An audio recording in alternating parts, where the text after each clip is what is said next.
So, Dr. Cole, what do you think is the biggest seismic shift, the biggest change that's happening right now in higher education? Well, since coming into this role, it's been very clear to me that the biggest challenge that we have in higher education is talking about the value anymore of a higher education degree. Is it necessarily needed?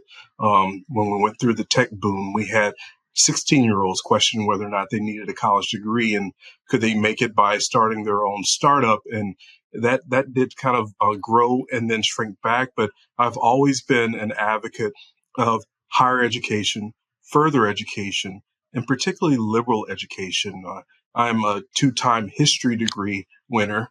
I have an undergrad and a master's in history, and people always ask, what do you do with that? And I tell them you can be president of Loyola New Orleans because you can read and write and critically think, speak hopefully eloquently, to be able to communicate well with others, and in particular to lead, to be able to articulate where you're going and why you're going, and invite many others along the way to help you join in the vision that you have about where you're headed. But that's a harder thing nowadays to convince people that the cost of higher education is worth it, particularly in we're in private Catholic higher education and private education in general.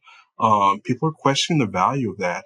But I think beyond the numbers, looking at the development of the person through mentorship in the classroom with faculty like Dr. Johnson, through experiences that they have with colleagues with which they're learning, opportunities and the network that higher ed provides you that sets you up for success, but mainly just the shift in critical thinking that happens that prepares you for a changing landscape. So we're not preparing people for the job today. We're preparing people to be able to tackle and engage in and be successful in jobs that we don't know yet exist.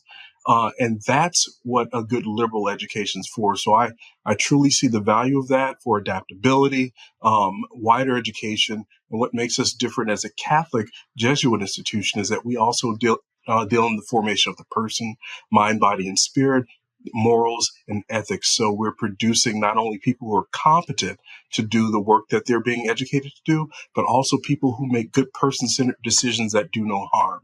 And that's what this world needs right now. So I think there's lots of value, and I'm always ready to tell that compelling story about Catholic higher education when asked.